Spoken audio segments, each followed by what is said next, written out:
Good morning, East Texas. It's time to rise and shine with the sun. The Grand Saline Sun. Right here on BZTV.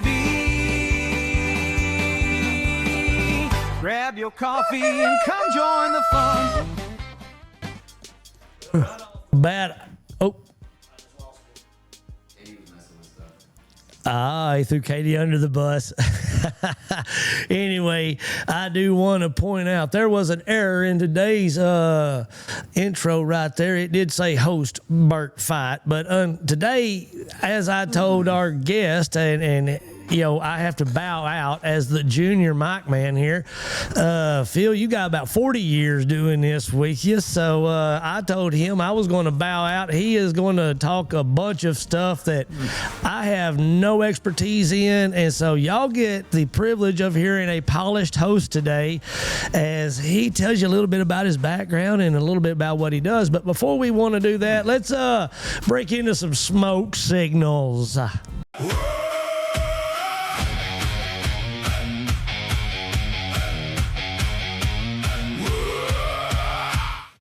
Now, don't tell me you don't play the air drums every time you hear that intro now. It's a foot tapper. Anyway, I wanted to bring a little correlation to you, so y'all sit back, buckle up for a little bit of Bert thinking. It's going to be a fun ride. Anyway, I got to talking to Keenan Colbert. He's been a regular guest here lately because he, like most first-time politicians, is willing to jump on any couch to talk with a mic and all that stuff.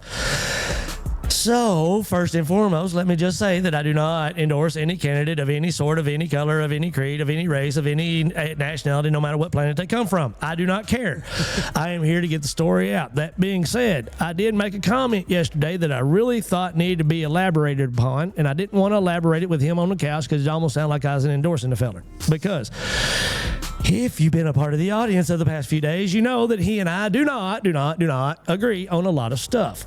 But what I do agree with is his ability to sit down on the couch and have a conversation with somebody like Ryan Key and Bert Rex Fight, take the heat, the brunt of the battle, and calm and civilly defend his stance and stand here 2 hours after the camera shut off and talk to me. And what you're going to eventually see is he carried an ad on this channel. Now, again, I wanted to say I don't endorse him because I don't want nobody seeing his ad thinking that I'm endorsing anybody. Senator Hall, you're more than welcome to come out here and put an ad. I will give you the same price as I gave him. I will take any politician's money. I don't care what you're running for. So Governor Abbott, the offer's out to you. So I know you got a campaign finance for him. Come on out here and advertise on local news. I do not care. We need the money to keep on air. So anyway, back to my smoke signals. I made the comment that after politicians have been in office for a while, the way they approach the common man sort of changes. And we're going to lead off with a story here in a little bit about a Grand Saline fellow that caught 30 years because he decided to pop some rounds off at a cop while he was driving down the road. And underneath that whole post, there were some people with bleeding hearts that said, you know what, 30 years for such a young man is very concerning. How old is he? 20 years old. This man is going to be 50 years old by the time he gets out if he does every day flat. This is a kid that I have put in the police reports time and time again over his juvenile years and stuff like that. It is not new for him to be in and out of the system. What is heartbreaking is this young man is now, when he gets out of prison after catching a charge like this, will not be the same kid. I will tell you, as a man that spent 15 months in TDC, thank God I was not in there long enough to get institutionalized with the quotes, but I will tell you this. I would sit there and live within probably 4 foot of a guy that spent 10 years, and you can recognize institutionalized in a heartbeat. There it seems to be 5 to 10 years of doing a term, they come out institutionalized.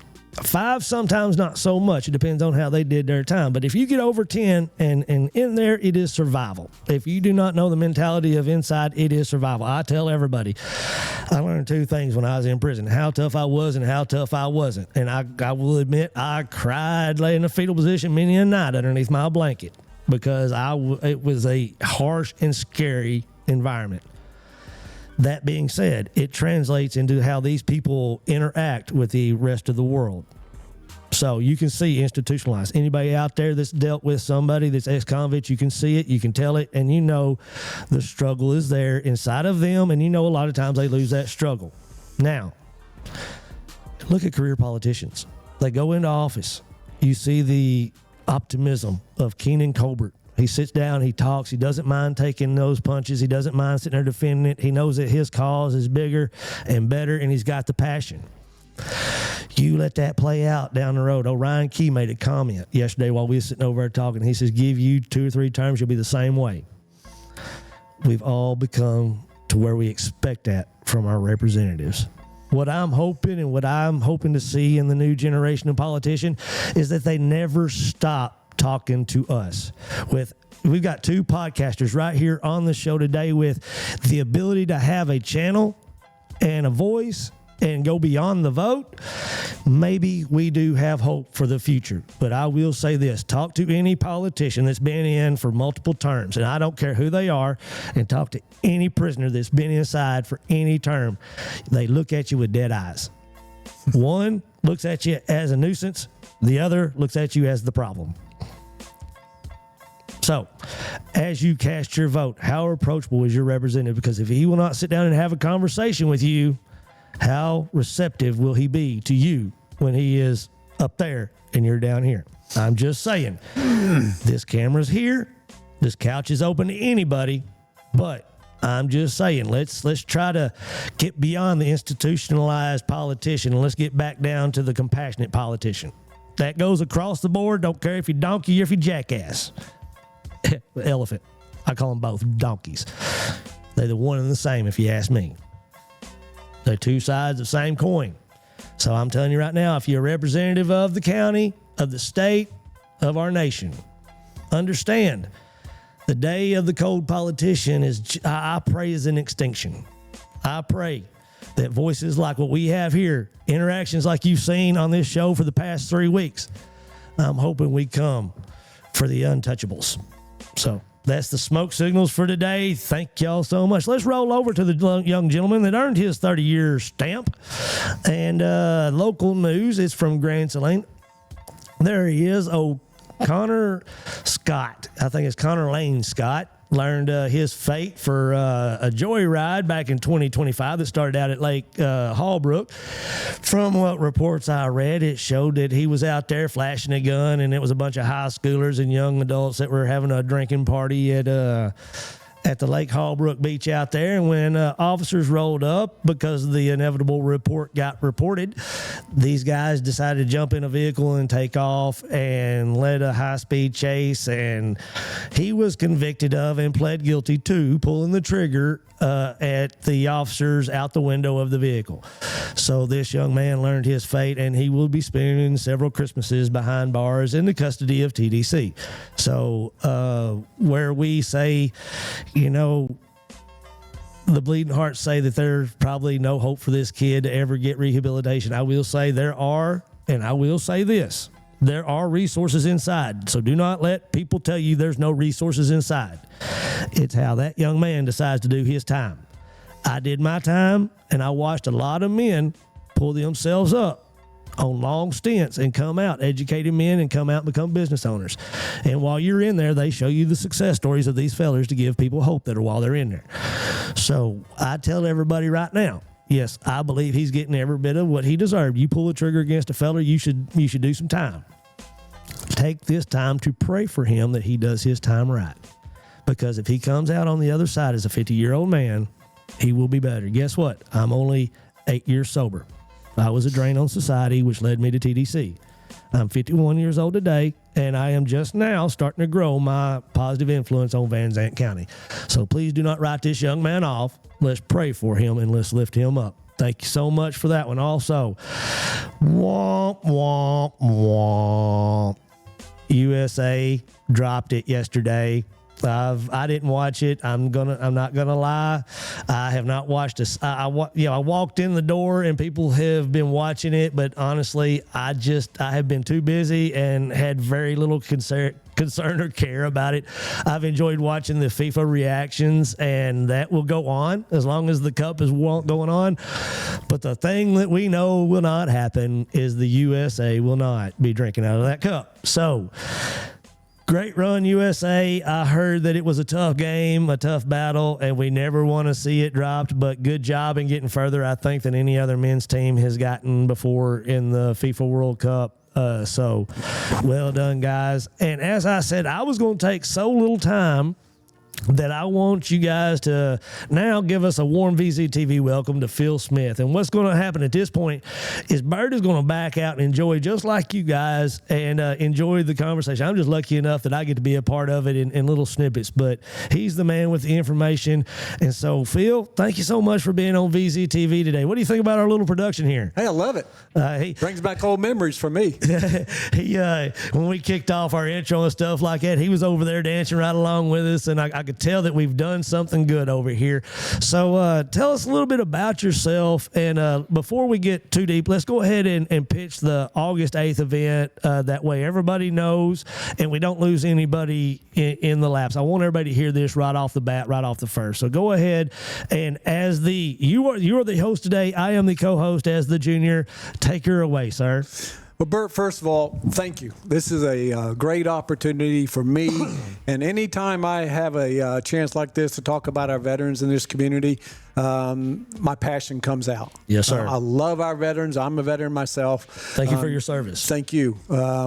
We do have a large show coming up. It is my 6th show that I've put out in the community. It is East Texas Heroes. We are helping our veterans in the community as well as our first responders.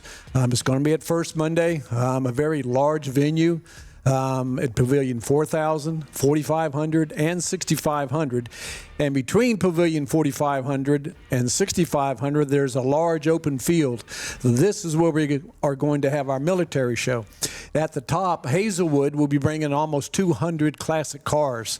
And then in Pavilion 4,000 and 4,500, we have the Lewis Auto Swap. So we have an opportunity to have the eyeballs of a lot of men. That same day on Saturday, we have a gun show at the convention center. So again, more eyeballs for men to come out there, go see the old cars, go buy you a gun, and then come down and see all these old military and talk to those guys. So it is August the 8th. Starts at 9 o'clock. We have one heck of a lineup. There's not too much I can talk about right now. We do have, which is very special to us, a Vietnam veteran that earned his Purple Heart, but he never received that Purple Heart. We've got a 3- and a 4-star general who are fighting it out as to who wants to come down to our show and present this Marine veteran with his Purple Heart. It's things awesome. like that we have all throughout the day. We have a huge 150-foot wall that represents those that have fallen in battle throughout history. It's just an opportunity to come out and show your appreciation to our veterans and first responders. These are the guys that they go in when the public goes out. Yes, sir. And they have no fear. They go in, they don't worry about, are they going to get hurt? Are they going to lose their lives? And unfortunately, many of them do. Yes, but sir. these are just as tough heroes as you're going to find. So it's an honor for us to be able to appreciate them on this day. I wish we could do, as most people should do every day, appreciate what they do in our community. Amen. But again, thank you very much for this opportunity. I've got several things I'd like to talk to today. One, a little bit about my history, but I want to get into what I call my MOV. MOV is Meet Our Veterans. I have a website called meetourveterans.com. There's 5 veterans that I want to talk about today.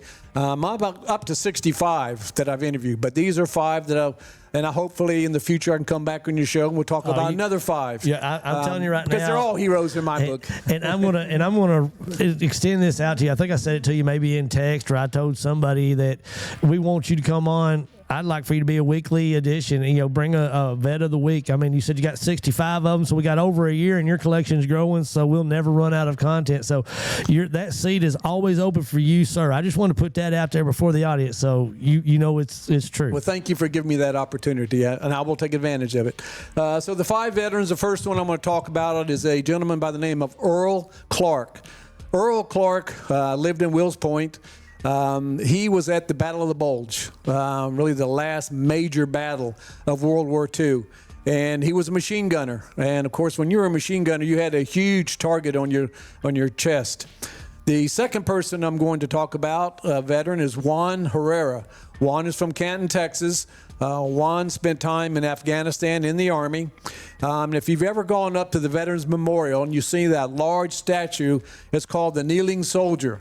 Well, Juan Herrera was a gentleman who stood in 110-degree heat for about 4 hours posing to get that statue in bronze up on the memorial. So great story.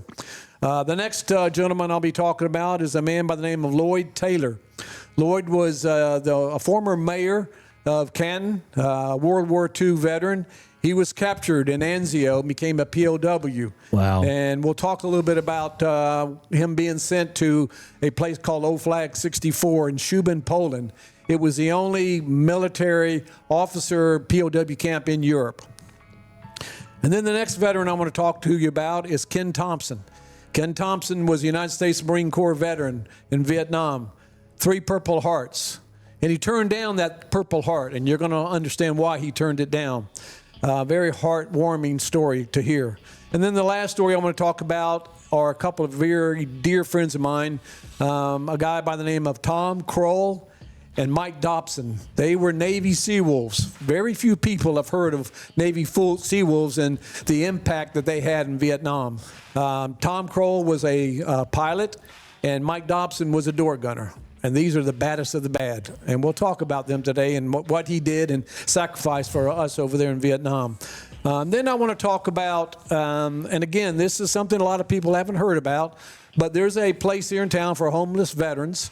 It's called Goshen Farms. Goshen comes from the Bible. It means a safe place. And from Goshen Farms, it's starting to grow. Now we have another facility called Patriot Paradise. And then from Patriot Paradise, just recently, the person who owns Goshen Farms is opening Veterans Resource Center. And we'll talk about that and how that's going to be able to help our veterans in the future. There's a new 501c3 nonprofit business that's starting to open up. It's called VZ Vet Help. And what VZ Vet Help is a new program that can directly help veterans today. Say a veteran has a hole in his roof, or he has no money. He's got a handicap ramp that is just deteriorating. Well, Vet Help would be able to go out and pay for that money and have people come out and put a new ramp in for him, or to repair his ceiling. We'll talk about that and who we're getting to help some of these veterans in this community. And then finally, we'll go over a little bit more about a military show that's coming up on the 8th. So, got 2 hours. Had the opportunity to kind of listen to Bert over there. He can't talk for the next 2 hours. That's unusual, Bert. I had to fit in as much as I could.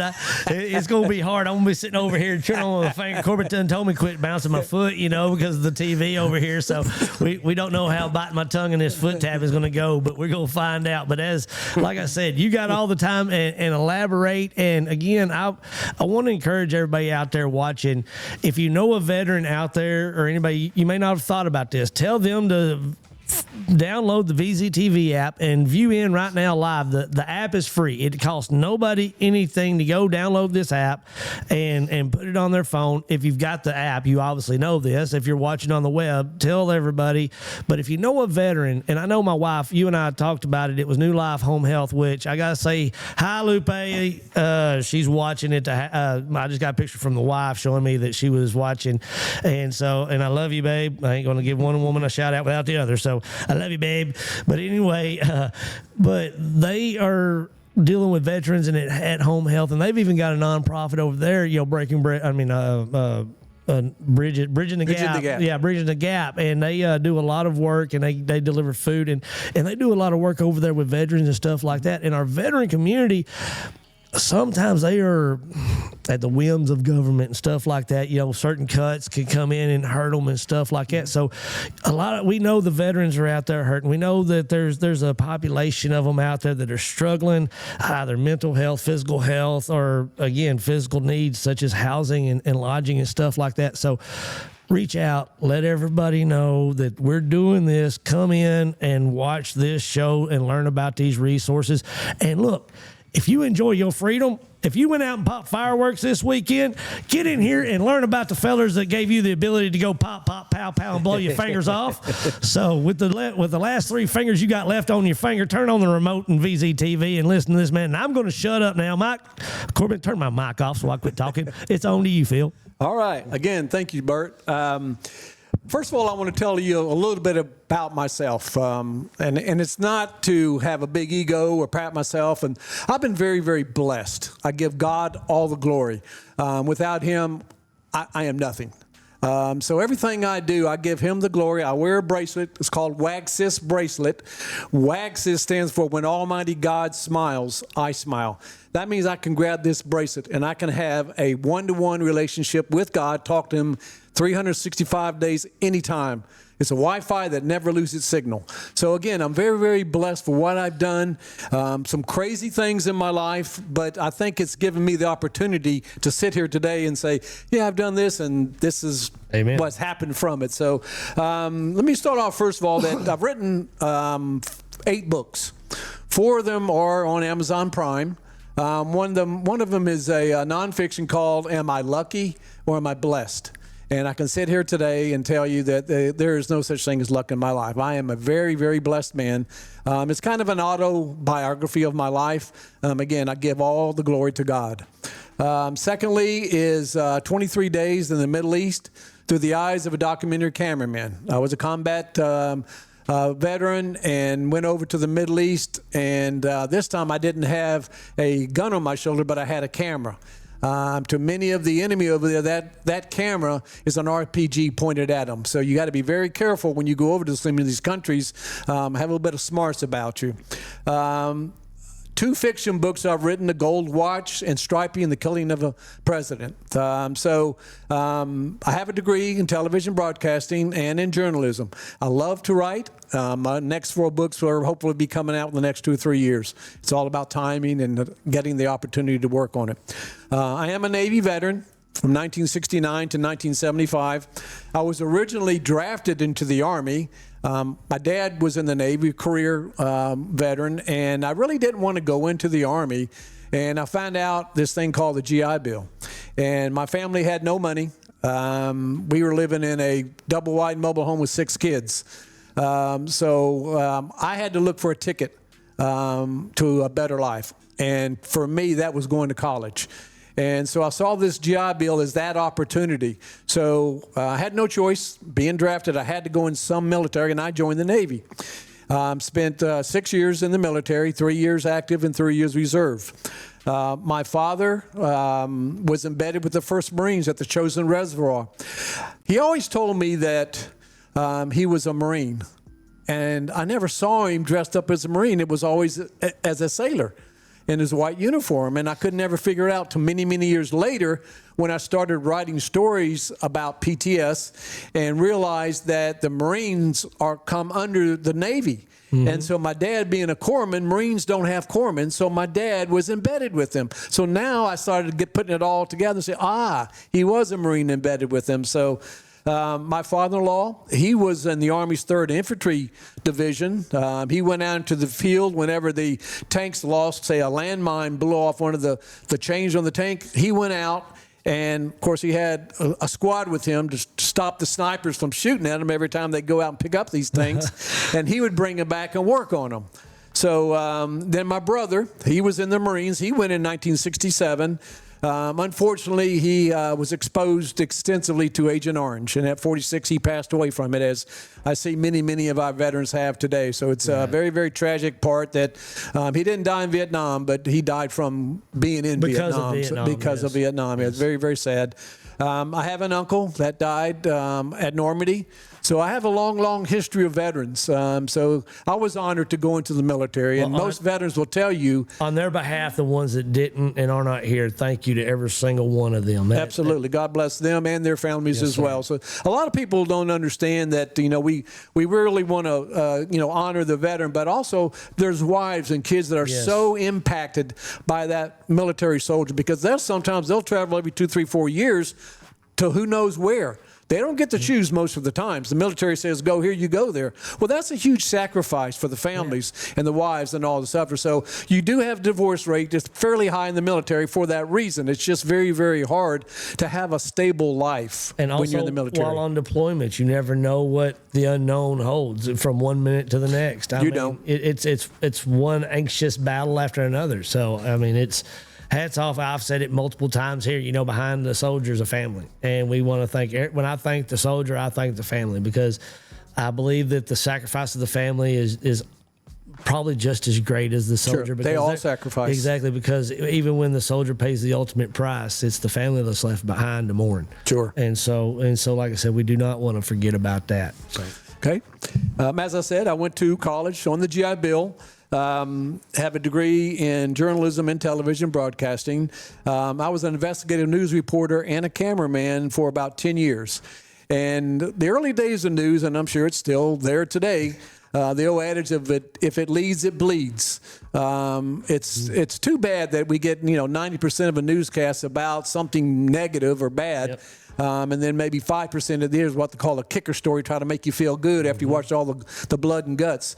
I got burnt out on that in a lot of ways, and got to a situation where I had to go after a couple of TV stations that didn't want to pay me money. I was down at the Branch Davidian for 14 days, and then when I sent Fox News a real nice, healthy invoice, they didn't want to pay overtime. And so I got in an argument with them about it, finally got paid what I needed to get paid. They ended up getting rid of the producer on that. But it's just, it's nothing that I really felt comfortable or thought that was going to be what I wanted to do the rest of my life. So again, I got out of it. In the next 30 years, I started producing corporate videos, then got into the documentary work, and was very, very blessed to be able to travel all over the world, do documentaries, meet some really, really interesting people. I've interviewed literally hundreds and hundreds of celebrities and sports figures. Bob Hope, Rodney Dangerfield, Buddy Ebsen, as we all know from Smothers Brothers, Robin Williams, Queen Rania of Lebanon, Benjamin Netanyahu, spiritual leader of Hezbollah, Mickey Mantle, Roger Maris, Richard Petty, and just hundreds of them. But my wife would always say, well, why didn't you get their autograph? I think when I grew up, my dad always told me, he says, Phil, or son, they put their britches on the same way you do. You don't need to put them up on this pedestal. They're no different than you. And you know what, Bert? He was right. Yep. When you really get to start talking to people, they're just like us. Yep. And you really find them interesting. People want to put them up on a pedestal. And I think people in our line of work, we'd see things different, because just like you were talking about, and you can ask my son, he's heard the same thing. Like people. We did 29 interviews on January 17th, and I had people that were on Fox News coming in there. They signed their name on our sign-up sheet, and my buddy was like, you ought to have this laminated and all that. And I'm like, if you want it, you can have it. I said, I don't celebrate, man. He gets a little spot in his underwear when he pulls up his britches after a tinkle, just like I do. And so, but I think that helps us stay grounded where we're at, because the rest of the world, they sort of put these people up on a pedestal, and what happens? Pied Piper effect. They follow them anywhere. Yeah. And I think that's where true journalism, again, like I told everybody, and you just explained it, you're the senior in this thing, 30 years in what I'm trying to do, and I see what you're doing, and you carry that on. You're the forefather of what we're doing here. This is just the new era. But as you can tell, not much has changed in 30 years except for just the technology that brings the product. Brett, what you have in this studio, when I started out in 16 millimeter film. So Right. I'm an old guy. As Tommy tells me, I'm older than Jesus. I've been around. But, we talk about those pictures of these famous people. More than anything, people would come on and just oogle them. And it gives you, I guess, some perspective that you have done a lot of things, but that maybe you are qualified to do what I need to get done. Right. And so it just gives, I guess. it's not a big deal. I don't pat myself back or Yeah. think that's a big ego deal. It's just, Exactly. okay, it's what I did. That's all. I tell everybody, if anybody wants to see that I've met them, it's archived. That's the benefit of my day. It's not one and done, and then it goes in a can. Sure. Ours, everything we do is archived. So it's like, if you want to see it, go watch it. But like I said, I've always thought that always kept us grounded, as journalists, when we look at the guy on the other side as an equal, but you have to talk to him in equality. I guess that's sort of what I was saying to the politicians earlier. When we could have a civil conversation as you and I, then I think understanding can be reached. When you're across the divide, that's not being reached. We can always find something that we have in common when you sit down with somebody and bring it out. One of those clients when I was in the video production business was a private investigator by the name of William C. Deere. And he and I became very good friends. And I traveled the country with him doing a series of videos called How to Be a Private Investigator. And he and I became very good friends. And one day, 1993, we had a car chase out in California. And it was the O.J. Simpson case. And I get a phone call. Phil, I don't think he did it. Bill, you've lost your mind now. I had no idea why I perceived that man to call me up and tell me that O.J. Simpson did not do it. But the more he started talking to me, the more I'm thinking, well, all right, I'll give it a try.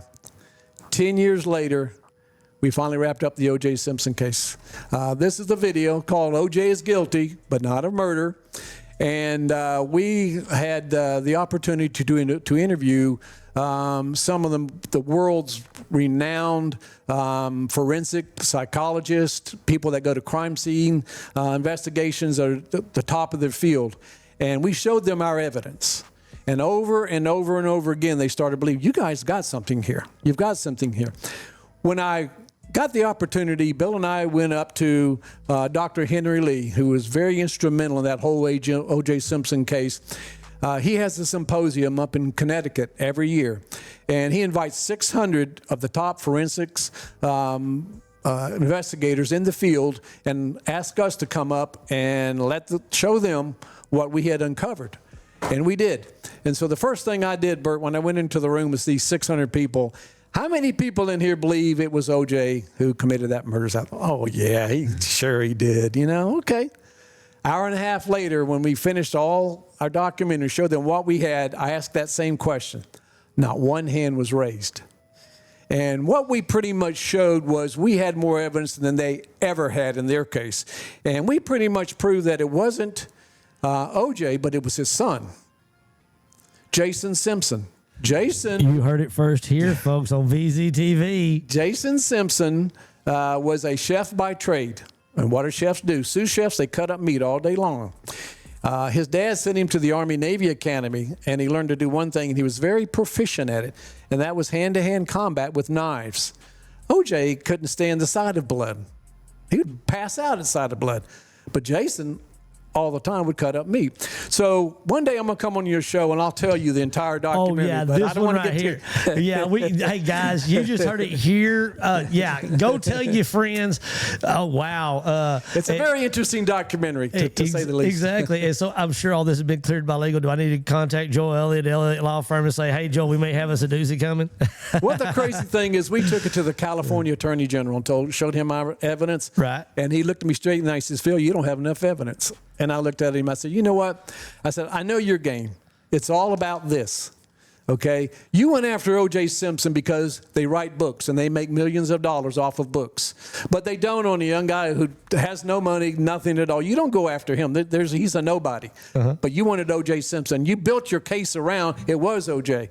So it's an interesting story. I'll talk it to another time. We'll book that one before you leave. All right. Another opportunity they had was I got a call from a very dear friend of mine in Dallas. She worked with PBS closely, and they were going to do a documentary in the Middle East and asked me if I wanted to come. Why I went, I don't know. But I can assure you that I have been over to Baghdad, and I never want to go back again. The documentary is called The Roots of War to Road to Peace. We spent some time in Baghdad, Saudi Arabia, Amman, Jordan, Beirut, Lebanon, and went over to Israel. And it was quite the journey. It opened my eyes a lot to Islam and Christianity, me being a Christian. I've got a lot of my question to answer when I was over there. I realized that this battle between Islam and Christians, it's like an immovable object, an unstoppable object. They're never going to have peace over there. There's too much hatred. And you see it in a young child. When you plant the seed of hatred in a young child, as they grow up, those are our terrorists. I spent as a young child in Morocco, Africa, and we had a Muslim Fatima. And she taught us a little bit Arabic. I understand. I was 5 years old, Bert, when I learned that. I'm 75 years old now, and I still remember it. That's what I'm talking about, that seed. When you put the seed in somebody's young child and you treat them and teach them hatred, they're going to become these terrorists. And we have too much of that in the Middle East. Great documentary, and I was very, very fortunate I was able to go over there and work on that documentary. 5 years I spent on that. And I'm sure those are both in format to where we could probably air them on VZTV, correct? Be more than happy to show them. Well, and then y'all look forward to that. We'll definitely have a viewing of that and put them on VZTV, because basically we want truth and fact. And again, you're hitting a lot of hot spots across the globe that are very relevant and in the news cycles today. You probably have a perspective, and I don't want to jump in because I don't want to chop off the information you brought prepared today. Sure. But I want to talk about that too, because the perspective that we see being broadcast about the Middle East and the conflicts over there, and I want to get somebody that has a little bit of I tell everybody I'm an idiot. I want to talk to somebody that's in the know. So let's again bookmark that too as well. Yeah, you just saw here in the state of Texas where they ruled that CARE is a terrorist organization. Well, CARE came to us and protested our documentary. So there's a lot to talk about. I mean, it's a lot to unpack there. In 2017, I retired. Pretty much was finished with television news, and then I wanted to do something that I enjoy doing. My wife and I have always loved the country, and we started looking in this area and found a piece of property off of 2909, and I started getting into a lot of volunteer work, mostly with veteran groups, like the Veterans Memorial. I work closely with the Patriot Guard Riders. Wreaths Across America, the military shows. And in 2019, I was asked by the Veterans Memorial if I would be their PR director, public relations director.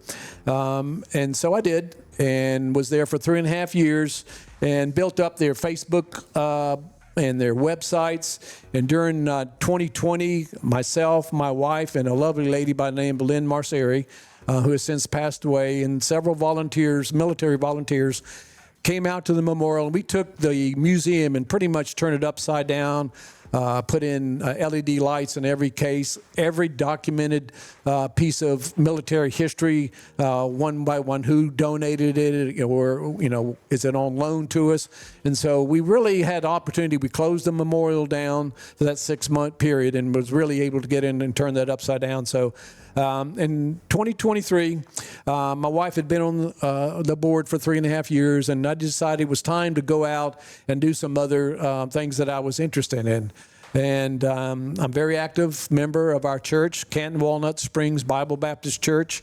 I work on the soundboard there, occasionally teach Sunday school class, and just really involved where God has put me, but also God has put me in a lot of other areas. Right now is working with veterans as well. So I also, this fall, I'll be teaching my 8th organic raised bed garden class. It's a free garden class that I put on.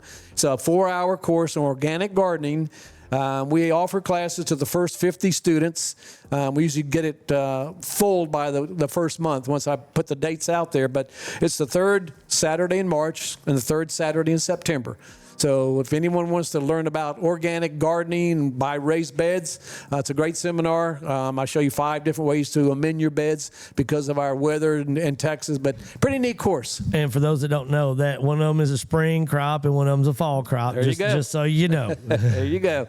Well, this morning, one of my big passions when I was at the Veterans Memorials, where I started Meet Our Veterans.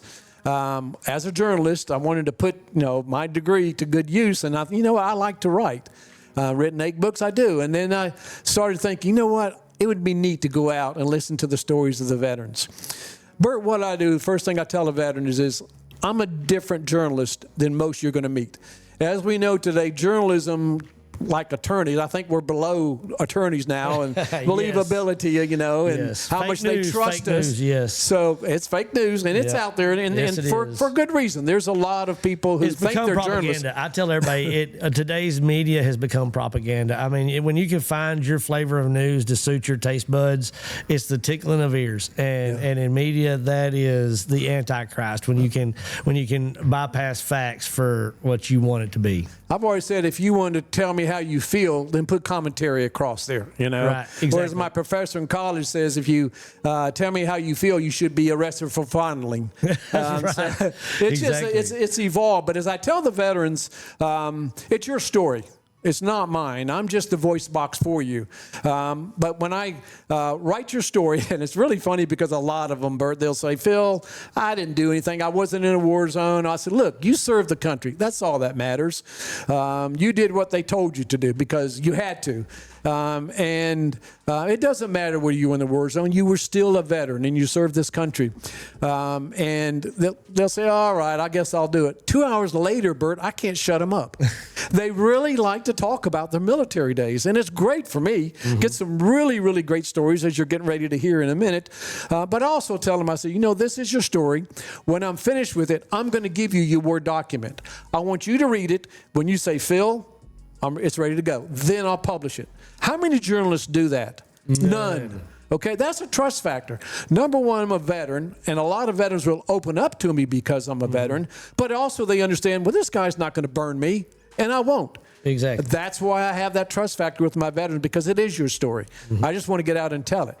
So the first veteran I want to talk about is, again, I started these back in 2019. I'm up to 65 veterans, but one of the first ones I did was a gentleman by the name of Earl Clark.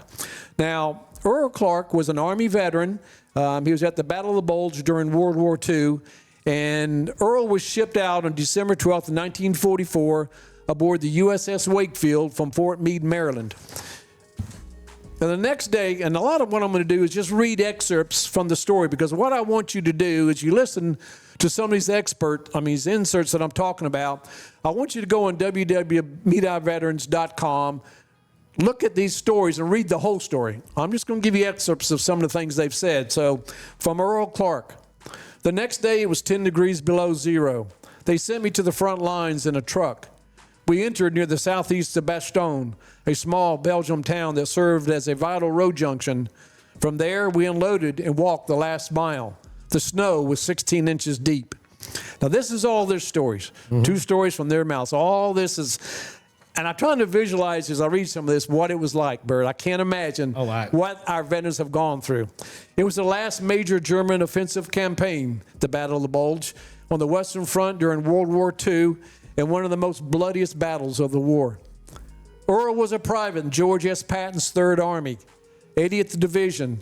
Hey, Corbin, put his picture back up there, please. 317th Infantry Regiment. When I got to the front line, it was a wild situation. There was one opening for a machine gunner. I took it. Why would you do that, Bert? It was a 30 caliber machine gun most of the time. Sometimes I was on a 50 caliber. Bert, there's a huge difference in a 30 caliber and a 50 caliber machine gun, okay? It's heavy. That 50 caliber is tough. Machine gunners had a bullseye on their chest, and I knew it. I saw a lot of things. I saw a lot of men I was supposed to kill, but I didn't kill them. It was moonlit, and I could see them coming. Along with his .30 caliber machine gun, Earl was also carrying an M1 Grand rifle, his helmet, bayonet, and a knife, along with a 75-pound rucksack on his back. Earl described a time when he was pounded by German screaming memes. Each rocket weighed 22 pounds, and each gun had 6 rockets full of explosives. They hit several times near where I was standing, and I would move, and they would fire another one. I was on a hill, and they spotted me. They were coming in every 5 minutes. I had to go to the bathroom. There was a stand of bushes about 20 feet from where I was at. I thought I could make it in 2.5 minutes and make it back in time. The memes hit, and I ran for the bushes. I started counting off the seconds. Something touched me. I don't know what it was. I jumped up and grabbed my clothes. I told the boy in the foxhole, "Move over, I'm coming in." When I hit the bottom of that trench, I knew, since I was a machine gunner, they were going to continue to come after me in that foxhole. There's an excerpt called "The Schoolboy Goes to War" by Earl Clark, February 6, 2016, to contribute to this story and his recollections of when he was at the Battle of the Bulge. It's at the Veterans Memorial Museum. Great book, talks about Earl and when he was at the Battle of the Bulge. So I really encourage you to go read his entire story. It's quite interesting. It was interesting just from what you told me. I love it. I want to know what he did after he hit the bottom of that and realized he was going to bring them after him. I mean, does he get out and run and, try to just draw the fire? What do you do at that point? Bert, we talk about no fear, and we talk about sacrifices. As I was talking to Earl Clark, he would reach down and start scratching. The scratches are from frostbite. These guys that were at the Chosin Reservoir, and these guys that were at the Battle of the Bulge, you're talking 10, 15 degrees below zero. They got frostbite. And before modern technology. I mean, back when we were still basically considered, cavemen in military compared to what we have today. I mean, when you were out there, the element was one of your enemies. And understand, even the Korean veterans, all they got was the hand-me-downs from World War II. Right. So they didn't have a lot. And even when you talk about the Battle of the Bulge, there was a long period of time where it was so overcast that the planes could not drop off ammunition and clothes and food to the troops. And they were getting lower and lower, and the enemy, the Germans, knew it. And eventually it cleared up, and they got the ammunition to them and the clothing, the food they needed. So you wing it when you're out in battle. You just have to, whatever comes to you, and you do the best with what you have. And these guys, 101st Airborne, they're the baddest of the bad, as I call to be able to go what they did, to put their lives on the line day after day. These stories are amazing. I love telling them, and I love listening to them. And I want to say thank you so much for bringing them on VZTV. I don't know if you see me over here grinning from ear to ear because I'm sitting here thinking this is what it's about. I love telling these stories, and if I'm not covering somebody, like you said, if it bleeds, it leads. If I'm not covering somebody's tragedy of today, why not honor a hero? Absolutely. And to me, and like you told that, I see it a lot of times. You interview somebody, I don't know if I could do that. And you get them in here and you get the ball to roll and they start talking. They realize how much of a speaker they are. And what's more fun is when you have someone like what you're talking about. They don't want to come out. A little bit of humility, a little bit of, I really don't know. But then once you get to talking, the stories that are told, it's just, I love Bert, it. let me share this. Sometimes it gets very, very emotional when I talk with some of these. Oh, yeah. See, I'm getting emotional now, but talking with these veterans, many of them have PTS. I don't call it PTSD. It's not a disorder. It's an injury. It's an injury that can be overcome. Amen. I just call it post-traumatic stress, but it's something they've seen, done, smells, that something very traumatic has happened in their lives. And I've talked to veterans, and normally I'll ask them up front, what are your trigger points? I need to know that, because if I say something or ask you a question that triggers you and takes you back to that moment, I want them to know I'm here for you. Right. And I've had many veterans cry on my shoulders, and it's very, very hard for them. And they look at me, Phil, I haven't told that story in 50 years. What an honor. Yeah. What an absolute honor that is for somebody to sit there and tell me that story when they didn't even tell it to their own family or friends or anybody else. They told it to me that day. What an honor. It's just they've kept it up for so many years, and it's almost like a relief that they finally, I got that off my shoulder. Because it's something they carry with them. Very, very personal to them. And like I said, And our association with John Ring, who will be on Thursday, he walked across this country for that exact situation, that exact man that sat there and broke down on your shoulder. And again, if I can offer a platform for that story to be told to the people that it served the most, I am happy to do so. We are running around about 5 minutes. So are you at a point to where... I think this next one will take about 5 minutes. Okay, well, let's go ahead and do that. And then what we'll do is we'll break into... Corbin's going to put the weather and the gas up there for a little bit while we take a little bit of a break, stretch our legs, and then we'll be coming back and we will dive right back into the next veteran.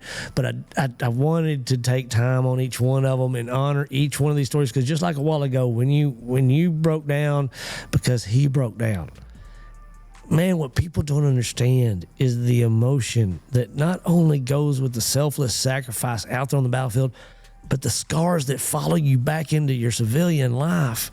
And we sit there and we just walk by like ungrateful children that expect their parents to give them everything and turn our nose up to that sacrifice. It makes me sick. And I won't here to serve that guy, because he served here first. Well, all they need to do is go into that website at the very top. It's a 6-part series called PTSI.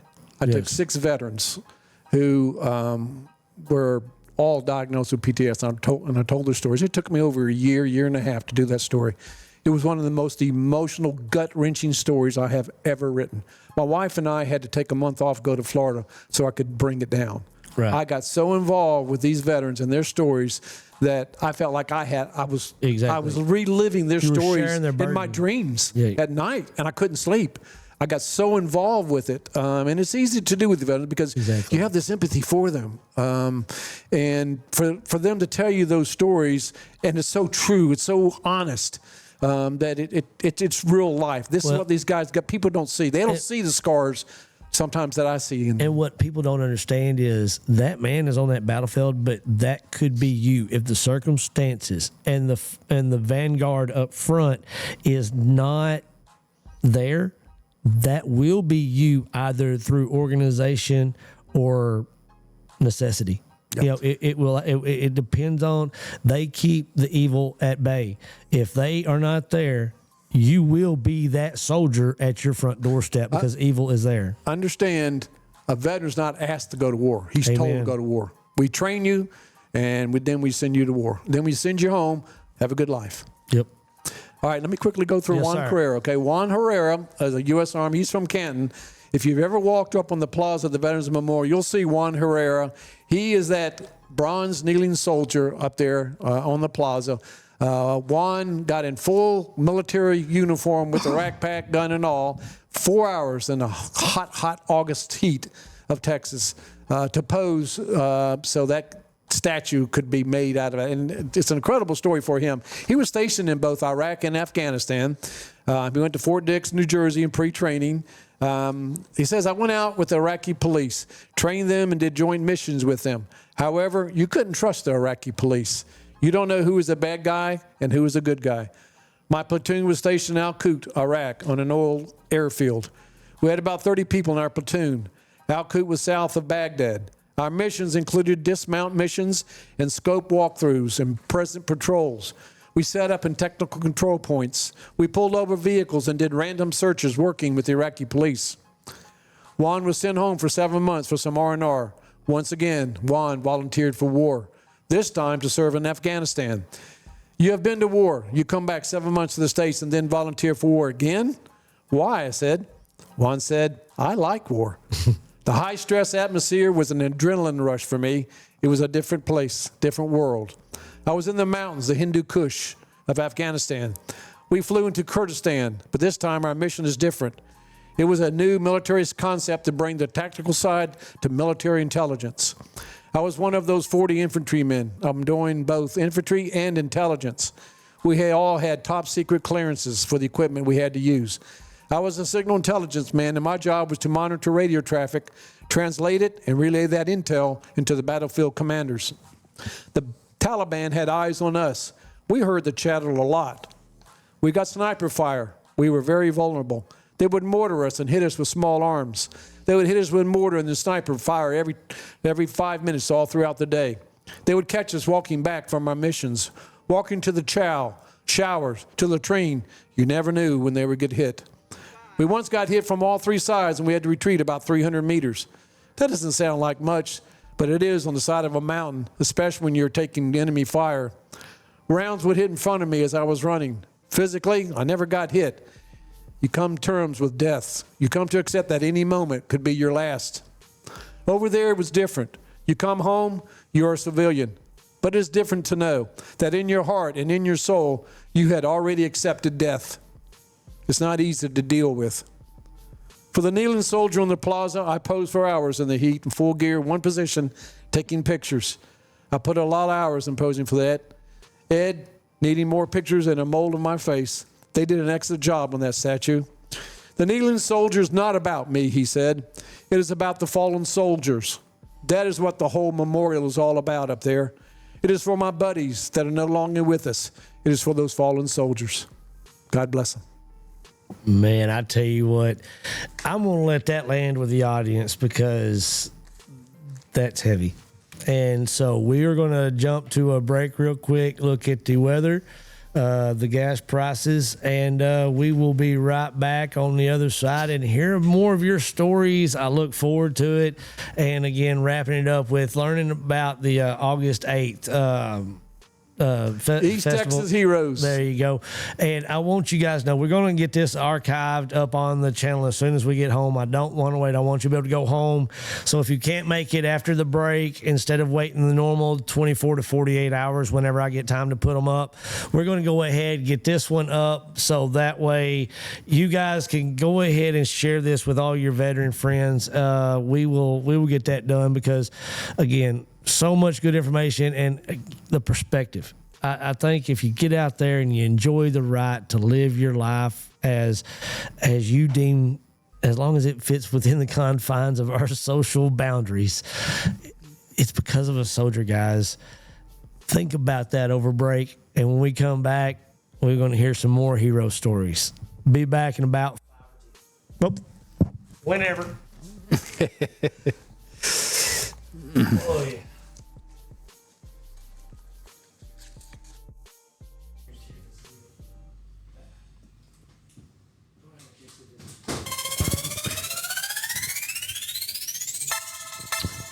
All right, we're going to take a look at our temperatures. It looks like it's going to be around the high 80s, low 90s. Let's go ahead and take a look at our radar, see if we get any more rain. It did rain last night quite heavily, so we did get that little bit, but it looks like that's going to be all we're going to get for a while. Let's take a look at our humidity. Our wind about 4 or 5 miles an hour northeast. Humidities high 50, low 60s. Pretty normal average day. Over 42% in Irving.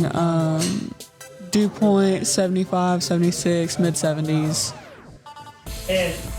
And then we'll do our pollen count. It is pretty low, which is good, so you're not sniffling and sneezing all over the place. And is that today? Looks like we may get some rain. What is that? I'll be fine. Looks like we have a 35% to 59% chance of rain between 4 and 9 p.m.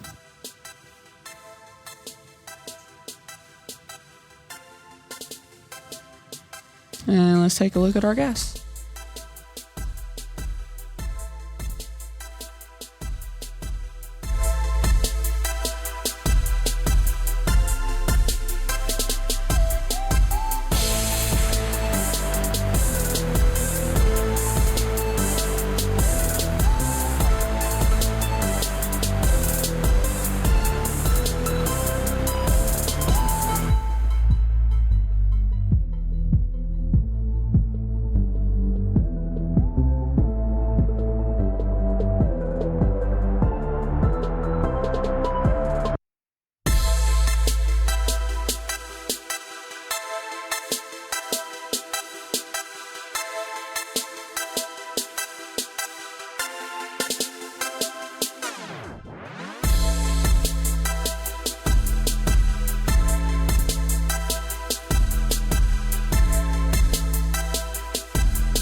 All right, we're back with the great Phil Smith. He's over here sharing some great stories about heroes that served on the battlefield. And as they say, not all heroes wear capes, and we're going to meet a few more of those. And what we love about this is it's local servicemen that you're interacting with.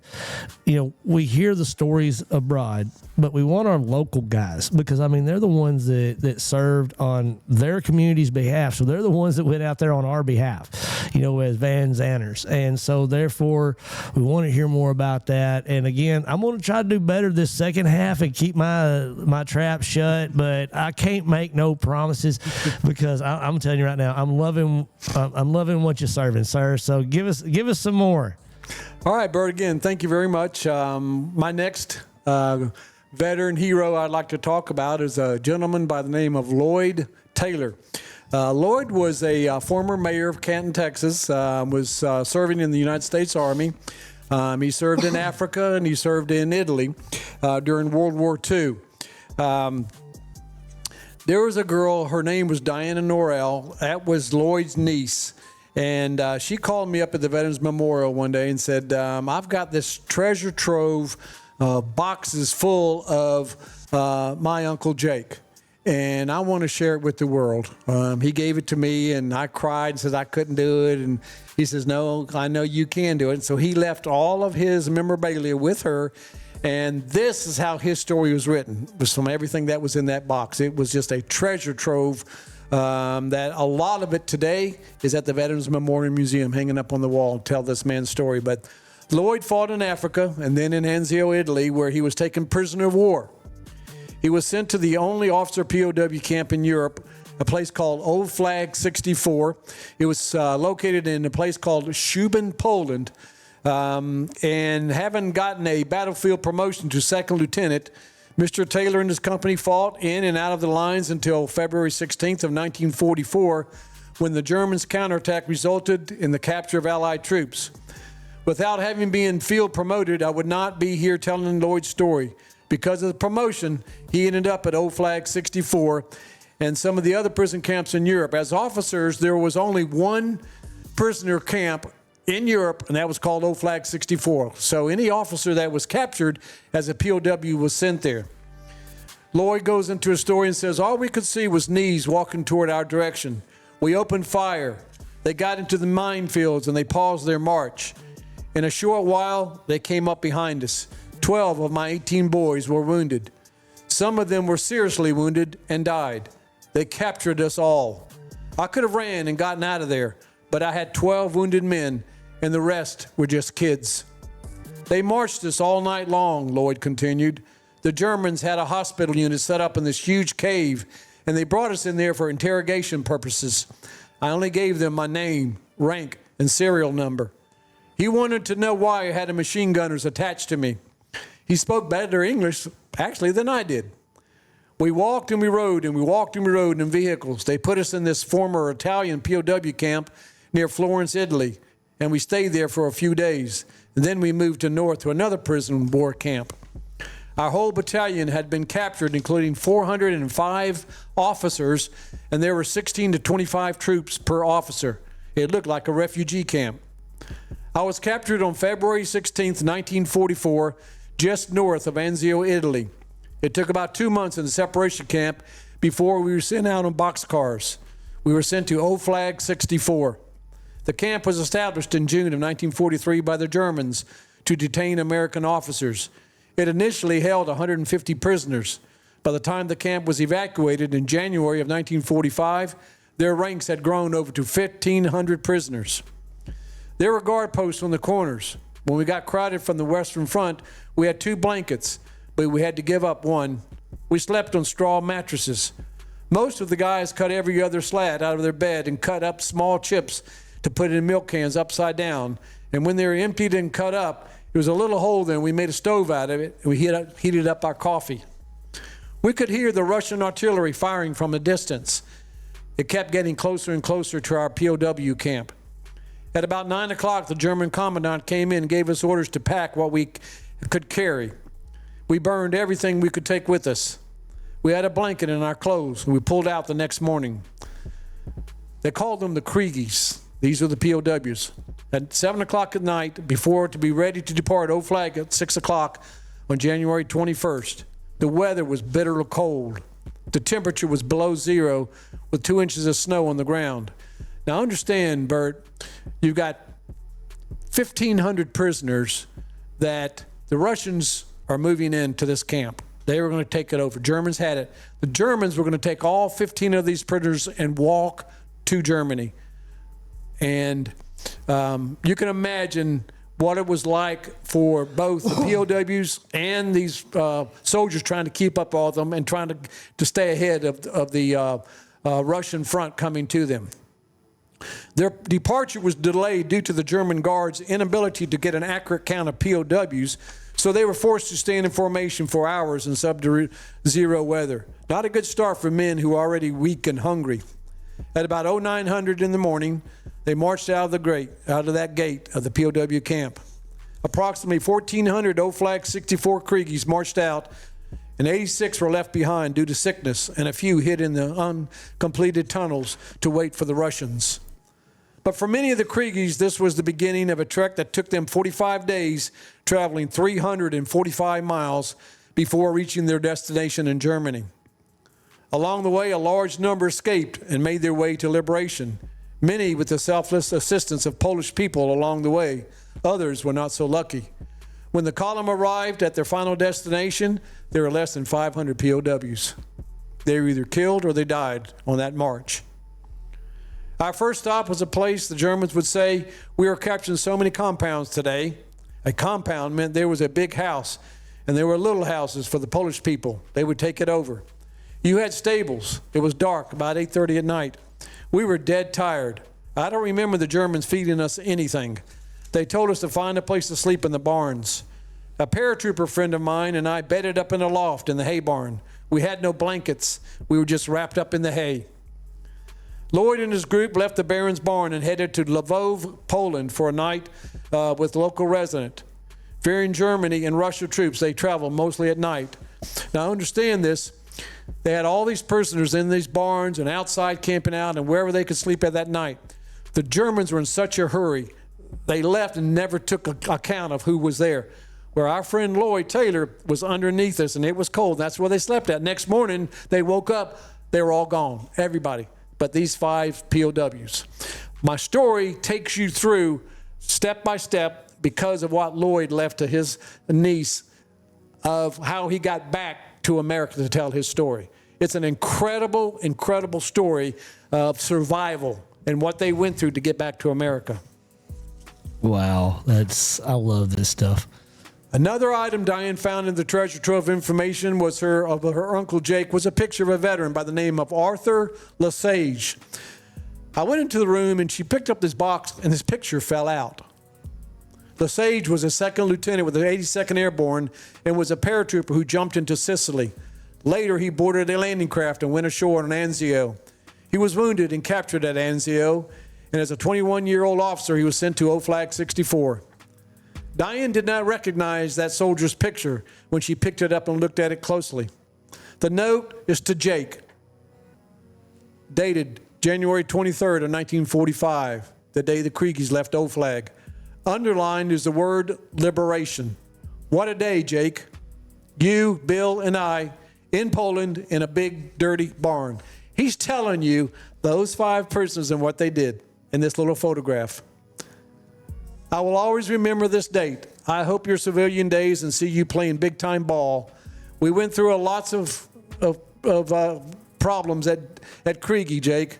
Best of luck. Your friend, Red Lesage. Wow. I was able to follow this story because a lot of veterans, they have a reunion once a year. And I was able to go in online and find out about the reunion and some of these names that was associated with those 5 members. And it's one by one, and I got up to 3. I never found the other 2 prisoners that were with him, but I got enough information from those 3 to tell me my story to get back to America.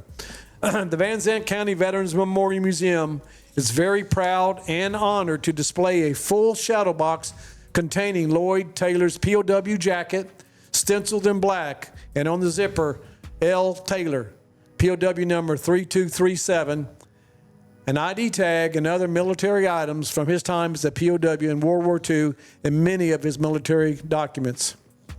Tim Put his Turner, picture back up there, please. Tim Turner, who was Lloyd's godson, graciously donated an O-Flag 64 ID tag with the name O-Flag 64 and Lloyd's POW number 3237 stamped on it. We thank them for their generous donations for future generations who understand what our POWs went through. Again, an incredible story for a former mayor of our town. He came back and was a big scratch golfer in this community and did a lot, had a clothing line in Canton, and just a tremendous story for veterans to, one, live through it and come back and tell their stories. And he told it through that box, through his niece, and it was just one of those things that God blessed me to have it. You don't usually get that much information about somebody, especially that was in World War II. But that speaks a lot about him. It did, but he left a legacy. Exactly. And now we're able to tell that legacy that this is what happened to him. And to be able to escape from a POW camp like he did and, going across, and we're looking at, January of 1945. The war was over with just a few months after that. And he had to get back. And what's ironic, Bert, is he did make it back to the troop ship.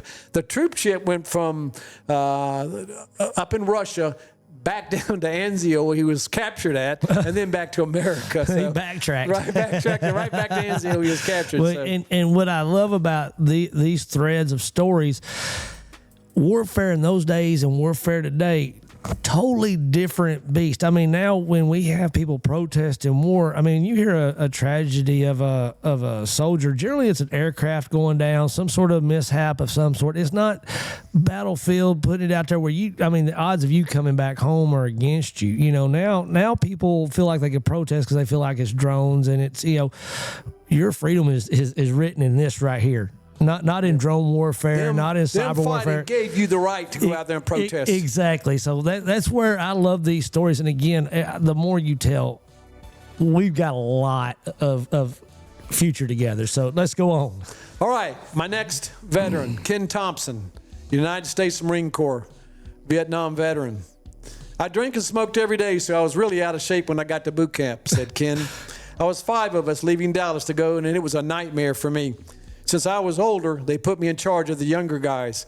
I got to the desk at the airport, and the sergeant looked at me and asked me for my papers. And then he started yelling at me and leaning over his desk. I thought he was going crazy. I was in shock. We finally made it to receiving barracks in San Diego. And that is when the nightmares really started. We were on the grinder. It was a mile all the way around it. They started running us. I was so out of shape. I made about half of it, and I fell out. I wasn't strong enough to make it through boot camp, so they put me back to this physical conditioning platoon. Remember, we were talking about a Marine Corps veteran. These are tough guys, okay? All we did was lift weights and ran everywhere we went. We'd run down to one end of the parade ground, do push-ups, and back to the other end, lift weights. That went on all day long. I got in shape pretty fast. I lost 47 pounds. All we ate was Jell-O and skim milk. But I got in shape, and I made it through boot camp. It was April 1968. The Tet Offensive was just over. We landed in Da Nang. I was assigned to the 3rd Battalion, 26th Marines, India Company. The platoon I was assigned to was based in Khe Sanh. That platoon only had 11 guys who hadn't been wounded or killed. Once we got enough to build up the platoon again, we started out on our patrols. We were guarding the bridge at Quang Tri. We had a squad at each end of the bridge. I walked that bridge each night and threw hand grenades every hour into the water to keep their frogmen from blowing up the bridge. The locals loved it. There were hundreds of dead fish every morning. We went on patrol one night, and we were supposed to retrieve a dead VC body from another patrol that had gone out ahead of us. I threw this body over my shoulder. I'd never touched a dead man before. It was kind of a shock. We set up out there all night long in ankle-deep rice paddies, but nothing ever happened. We were running patrols around the mountains and through the jungles. In December 1968, we ran an operation called Mead River. I got wounded on that operation. It was December 4th, and we had already lost 2 men by sniper fire. We had a war correspondent named Dave Marsh from Australia with us, and he got wounded. The shot went through my helmet and my sweatband into my skull. It kind of knocked me out for a few seconds. My heart felt like a big bell ringing. The corpsman said, "We got to get you out of here. There's a piece of metal in your skull." They called another medevac and got me out of there. I went into Da Nang Hospital for several weeks, and they finally got their metal fragment out of my skull. My head was wounded, and I was in the ward. I was very fortunate to come out alive. I was in Nam for 13 months and 20 days. When I got back, I was transferred to the 3rd Battalion, 1st Marines Kilo Company. They were a pretty badass outfit. Again, I humped it all over the mountains and jungles of Vietnam. I was back in the thick of things. I got wounded again with Kilo Company. I got shrapnel in the hand. It wasn't all that bad, but the corpsman wrote me up for another Purple Heart, his second Purple Heart. Months later, I was in another place called Mortar Valley. We ran around about 100 yards out in the open. They would shoot 82 millimeter mortars from the mountains at us. We were guinea pigs. I remember one hit near me, and I jumped in and ended up in the riverbank. I got up and found blood trickling down my neck. They tried to write me up for a third Purple Heart, and I refused it. I understand in battle for veterans, when you receive your third Purple Heart, they take you out of battle. Ken Thompson laid in that hospital bed. They came and tried to give him that Purple Heart. He refused it. All those buddies were saying, "Hey, Ken, you're going back to the real world. You're going back to civilization." Kid, he just sat in his bed. He said, "No, I got to get back with my buddies." And Ken did. Ken went back to Vietnam, and he got back in those foxholes with his buddies, refusing that third Purple Heart. A very special honor to his lost buddies from Vietnam hangs prominently in Ken's Jeep. See, Ken drives around town, and he's in many parades. He was in our parade just this week in Canton. Drives an old 68 Willie's Jeep. There's something that hangs in Willie's Jeep that's very, very poignant way to honor his dead buddies. It's a cluster of dog tags, 19 of them, all names of veteran friends. I've been to the Vietnam Memorial in Washington. I have 19 personal and close friends on that wall. I've counted all 19 of them. Ken Thompson fought multiple battles in Vietnam and came home alive. He spent the rest of his days honoring those names of his brothers who didn't make it home. Ken Thompson's one of those guys that you talk about heroes. I mean, he gives up and puts himself, not once, not twice, but 3 times has been wounded in battle. And yet he doesn't want that Purple Heart. Unselfish from Ken Thompson. Wants to go back with his buddies. Right. And come home to tell the story and then to honor them. And on his Jeep, he's got literally hundreds of names of Vietnam veterans who have signed their name on his Jeep. And then these dog tags that hang down, all 19 of friends that he lost, and he honors them that way.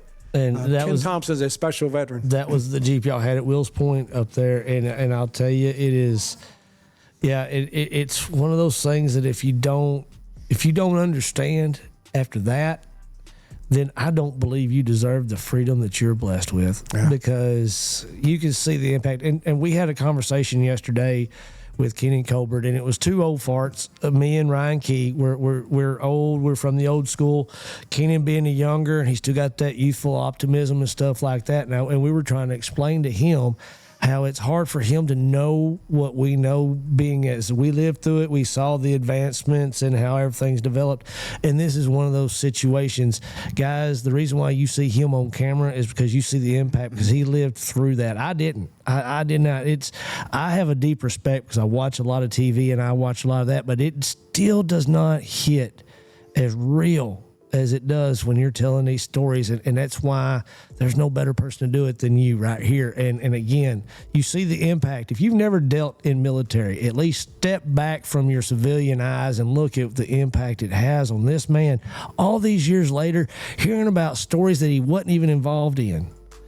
If I don't tell you how much grit, gut, and love goes into being a soldier, then again, you don't deserve the freedom you're blessed with. Bert, now you understand why I feel very honored and privileged, yes, sir, to go out in these homes and listen to these stories from these veterans, because some of them are just They are our true heroes. You know, we talk about the true heroes of World War II. These guys are just falling right in line. There's no difference in them. They're all heroes in our book, and they unselfishly put their lives on the line for us. And what was really heartbreaking is the Vietnam era. And I think the Korean War era as well. Those soldiers did not come back being welcomed as heroes. They were spat upon. Exactly. They were called baby killers. And any man that goes and does that sacrifice and comes back to that kind of vile reception, I see Vietnam vet on a hat. Now, I try to thank anybody, because if you see most of vets, that they wear a hat that indicates the service, that's the pride.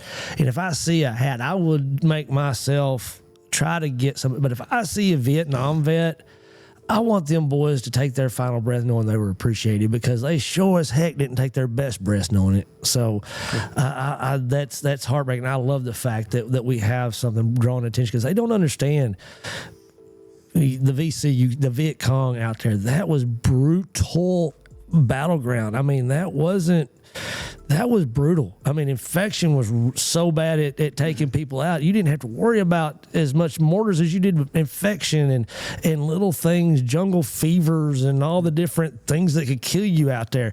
I mean, yeah, everything out there was hunting you. And so, yeah, there's an appreciation that needs to be given. Then you have the sad part of your own government killing you with Agent Orange. Exactly. I mean, they thought it was a great deal. Yeah, we're getting rid of the foliage so you can see the enemy, but you're also killing our own veterans. And so tragedy all the way around on that one. Okay, my last story, a veteran I'd like to talk today, are two Navy Seawolves. Tom Kroll, who was a UH-1B pilot. And when I say UH-1B, it's the helicopter that's very similar to what we're seeing, the Veterans Memorial. That's a UH-1B. And which one's John Crow on the board? Okay. And that is Tom Kroll. He was a Navy pilot. And then his door gunner was Mike Dobson. Mike Dobson was a guy who has an incredible story about being a door gunner. And door gunners have... when he first got there, it's called a monkey belt. It's 4 inches wide, and it is in a big metal ring and attached to that ring and then to your body, your waist, so you don't fall out of the choppers. There's no doors on these choppers, door gunners. When he first got there, they had 50 caliber just mounted in there, but you're kind of refrained moving back and forth with a 50 caliber. So what this guy did, he took it out and then grabbed a 30 caliber, which is a lot lighter, but now he could maneuver much, much better. 1, 2, if they went down, it's much easier carrying that 30 caliber and protecting yourself out there. And he became so close with the pilot on their comms that if he'd say banking right or banking left, he knew to take his shoulder and put it up against the bulkhead so he wouldn't fall out of that plane. Right. And again, they had such good communication. You had to have that good because teamwork. they're moving, they're coming 50, 75 feet above these tree lines. Why? Because by the time they get by, the VC don't have a chance to shoot up at them. They're already by them. But they did a lot of innovations, these Navy SEALs. They were an all-volunteer group of Navy guys. Now, you called them Navy SEALs. SEALs, there you go. Navy SEALs. Okay, I'm going to tell you a little about these SEALs. The Navy SEALs, number one, were an all-volunteer group of Navy sailors who took the Army's worst of the worst UHB-1 helicopters.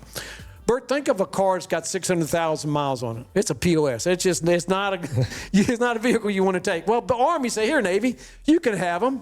The Navy, well, okay, we'll take them. What the Navy did, they had two things going for them. One, the Navy pilots could fly at night. They were better trained. The Army couldn't. So they could, and all their ops, 90% of their ops were done at night anyways, okay?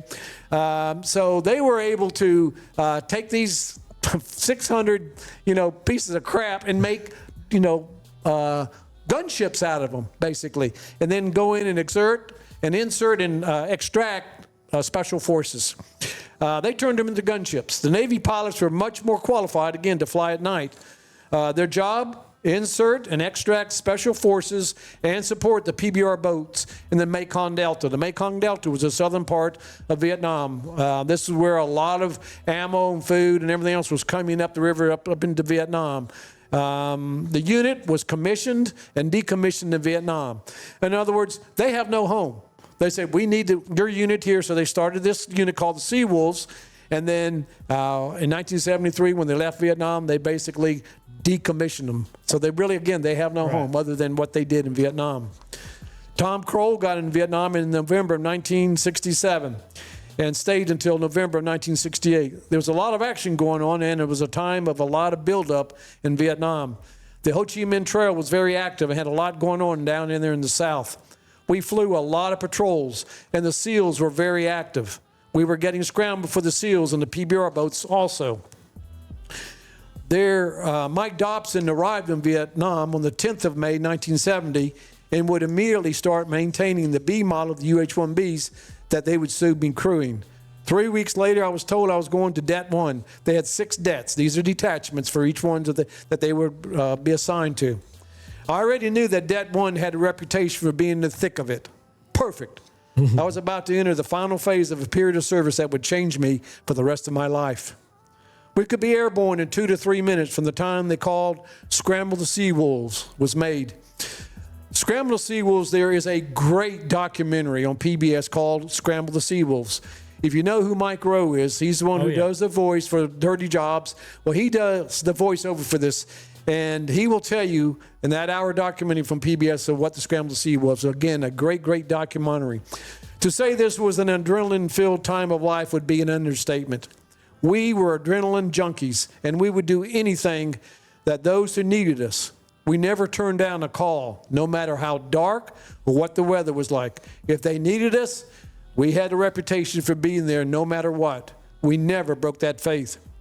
I stayed on Det 1 till April of 71, flying 850 combat missions and earned 35 air medals, 3 single-action air medals, and numerous other awards. But I wasn't in the war for the medals.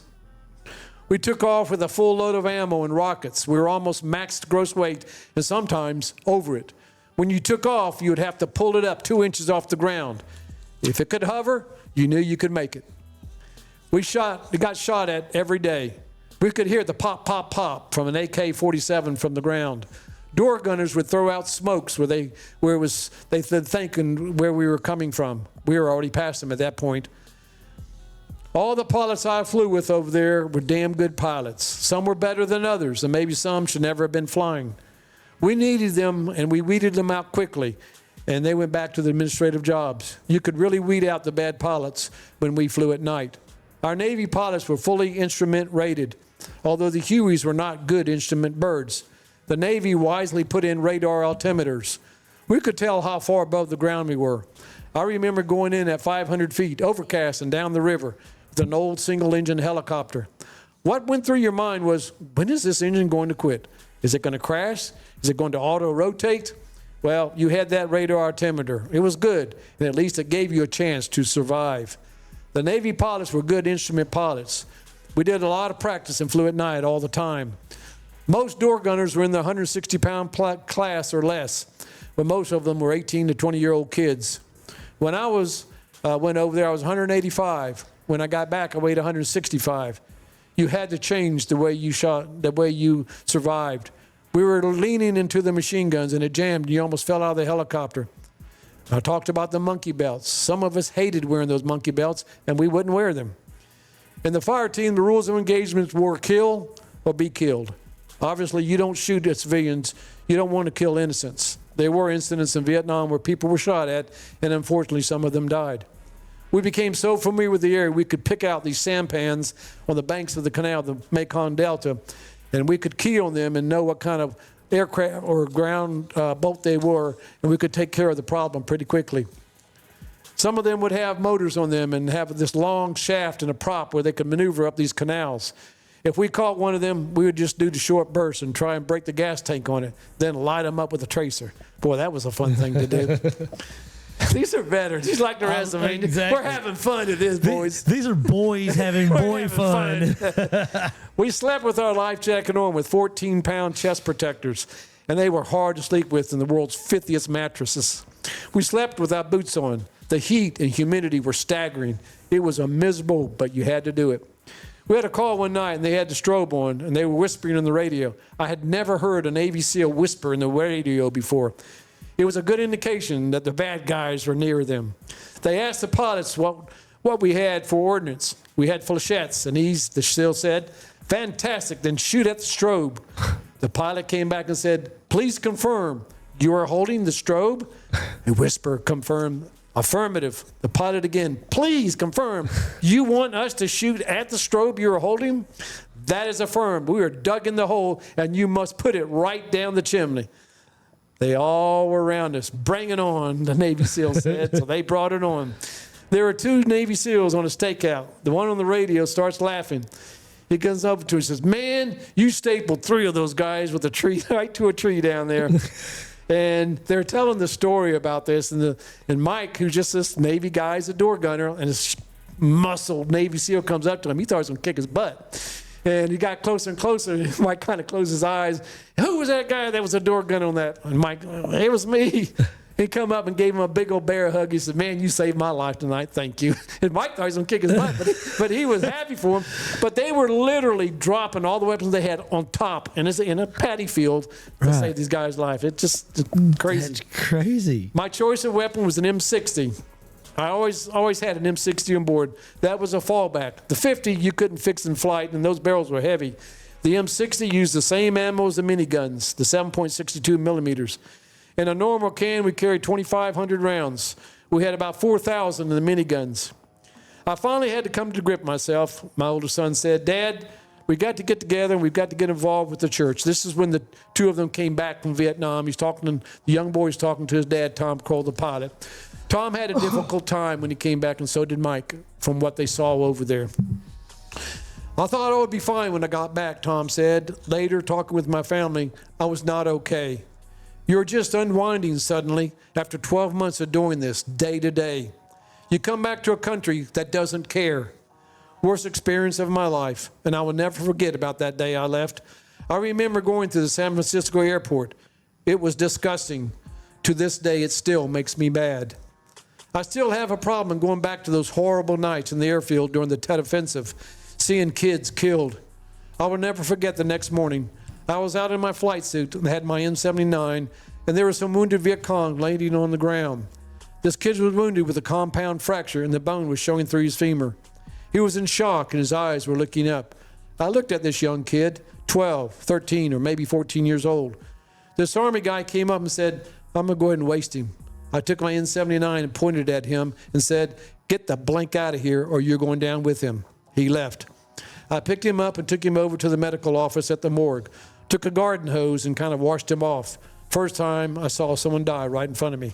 To this day, I can't get over it. The human element. Yeah. It's the human that, even though you're my enemy, Exactly. I mean, you always look. Mike said, if I had the chance to do it all over again, I would do it in a heartbeat. When I came back from Vietnam, I didn't tell my family or friends anything about what I did over there. They knew I was a door gunner. I kept letters in my flight suit for 6 weeks one time, never got a chance to read them. They knew what I was doing, but then again, they didn't know what I was doing. Unless you were there, and I'm sure Tom will say the same thing, we usually don't elaborate on what we did because it was so unique. Even today, because between some of the services, it is often viewed as, they didn't really do that. That didn't happen. Shooting free gun. None of the other services shot this way. We maintained them, we modified them, and we developed our own techniques. We survived. We had reason for what we did, and it was highly successful. Some people just can't believe that we did that. On the civilian side, we believe, why even go there?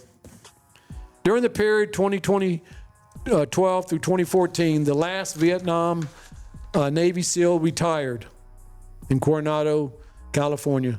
Some of them had what's called broken service. They came back in again. And they had this retirement ceremony going on in San Diego. There was a large hotel ballroom setting near Coronado. A huge number of people there for the retirement.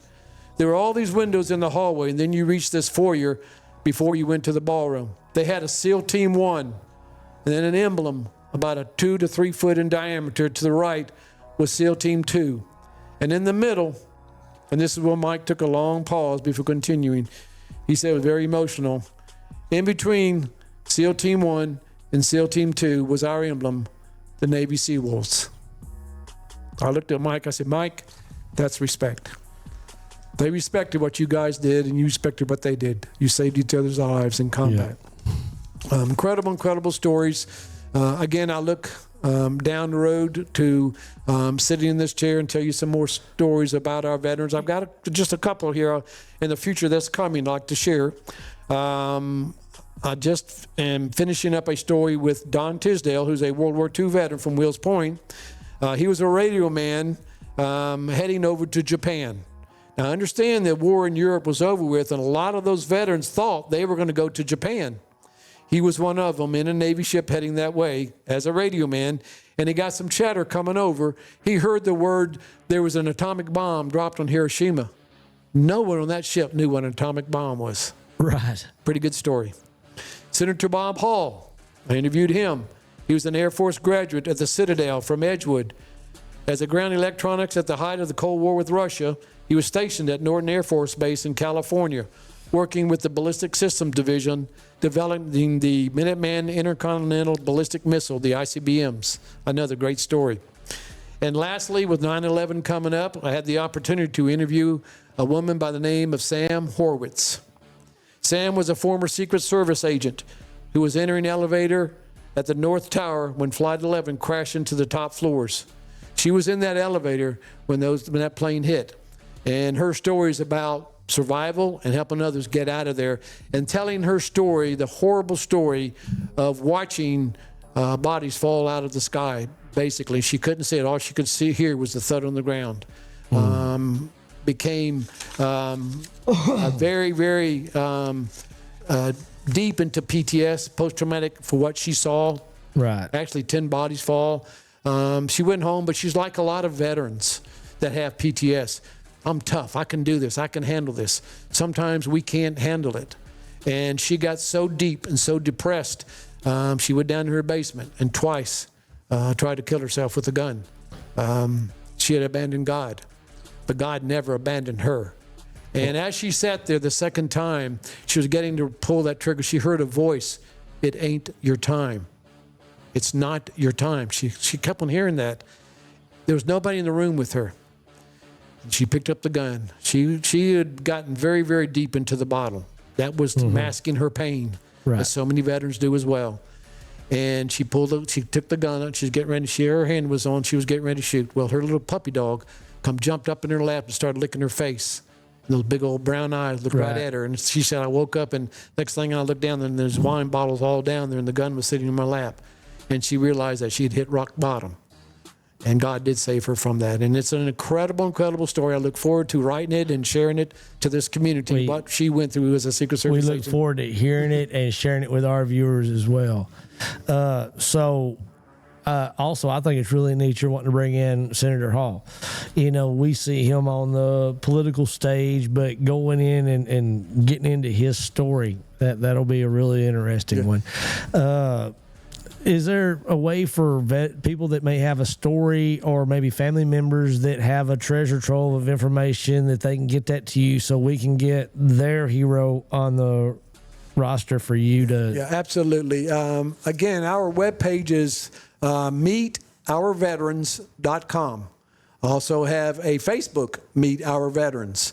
And then monthly, I write under my name, Phil Smith, with the Van Zant News and the Canton.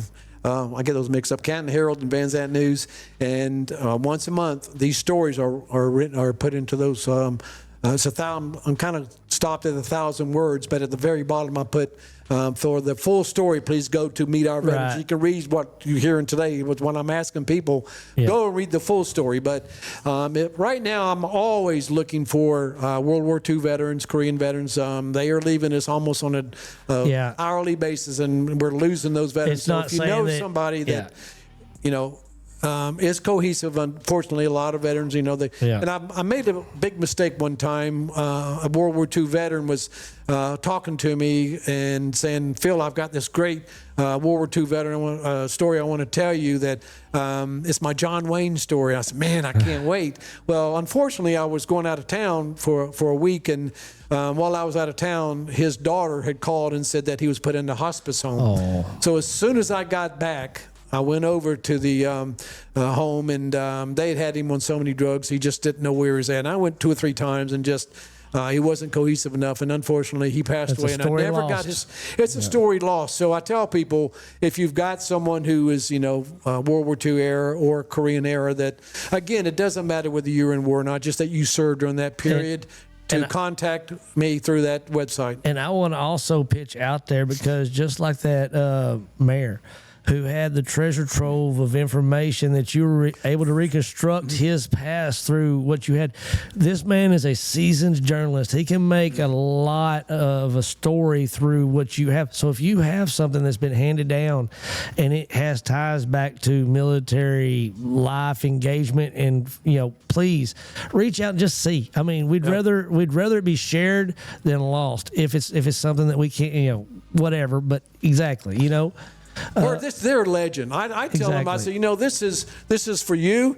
This is for your wife. This is for your kids, your grandkids. Yes. It is your legend that one day they can look, oh, my dad, he was pretty bad. Exactly. It's your legend. It's your story. A lot of veterans feel like they're very humbled, and they don't want to get that story out for whatever. And some of them I can understand.